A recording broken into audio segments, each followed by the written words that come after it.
Video में ॻाल्हि कंदासीं सिंध जो हिकु वॾो फ़नकार जंहिंजो नालो जलाल चांडियो आहे। उन जो हिकु बहितरीनु किस्सो ऐं कहाणी तव्हांखे ॿुधाईंदासीं जेको तमामु घणो सिंध में मक़बूल बि आहे ऐं तमामु हिकु बहितरीनु किस्सो आहे जेको ओॾण माई जो वाक़ियो आहे जेको ॿुधी तमामु तव्हांखे पसंदि बि ईंदो ऐं हिकु बहितरीनु वाक़ियो आहे। दोस्तो तव्हांखे ख़बर आहे त जलाल चांडियो सिंध जो हिकु मक़बूल तरीन फ़नकार हुयो ऐं जलाल चांडियो उन टाइम में हिकु मक़बूल फ़नकार हुयो ऐं उन सां गॾोगॾु जलाल चांडियो हिकु नेक दिल बि इंसानु हुयो। दोस्तो जलाल चांडियो जा खोड़ सारा वाक़िया मौजूदु आहिनि सिंध में।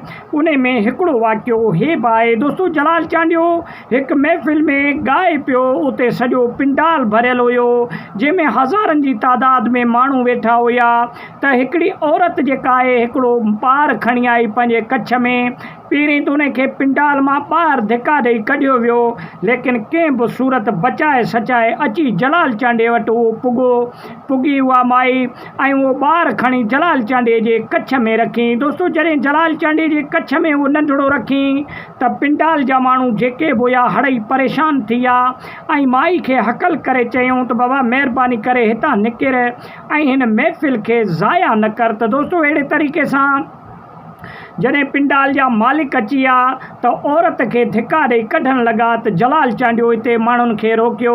जलाल चांडियो चयो त बाबा छॾियो हिन माई जो मसइलो ॿुधूं त हिन सां कहिड़ो मसइलो आहे ऐं छा चकर आहे। दोस्तो पोइ जॾहिं जलाल चांडियो उन माईअ खां हाल वाल वरिता त जलाल चांडियो खे उन माईअ चयो त हिन मुंहिंजे नंढड़े खे तक़रीबन 3 महीना थी विया आहिनि बीमार आहे ऐं बुख़ार में आहे। महिरबानी करे असांजो ईमान तो ते आहे त असांजे हिन नंढड़े खे को धागो या सॻो वठी ॾे या को फीणो रखी ॾे त जीअं नंढड़ो असांजो चाक थिए। त जलाल चांडियो उन माईअ खे चयो त बाबा इहो कमु मौलवियुनि जे मुर्शिदनि जो आहे। मां हिकु फ़नकार आहियां ऐं मां हिकु ॻाइणो आहियां। मुंहिंजो इहो कमु कोन्हे को। लेकिन माईअ तमामु घणो इसरार करण सां जलाल चांडियो उनखे हिकु धागो वठी ॾिनो ऐं दम दुरूद बि कई। पोइ उहा माई हितां हली वई ऐं उहा माई इहा माई ई माण्हू चवनि था जेके जलाल चांडियो वञी शादी कराई इन माईअ जी ऐं इन माईअ उन नंढे हूंदे डिमांड रखी हुई त जेसिताईं मुंहिंजे शादीअ में जलाल चांडियो न ईंदो तेसिताईं मां शादी न कंदुसि।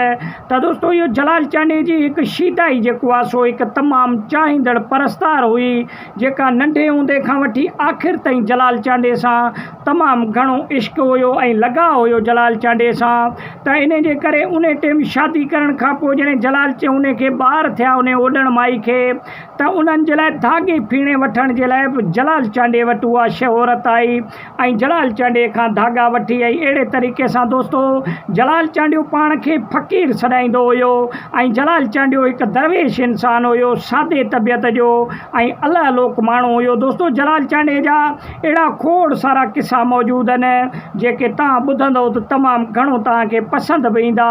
उमेदु आहे त नंढिड़ो वीडियो तव्हांखे पसंदि आयो हूंदो। वीडियो खे लाइक ऐं शेयर कयो, चैनल खे सब्सक्राइब कयो, सुठो कमेंट ॾेई पंहिंजे राय जो इज़हार लाज़मी ॾींदा। वॾी महिरबानी।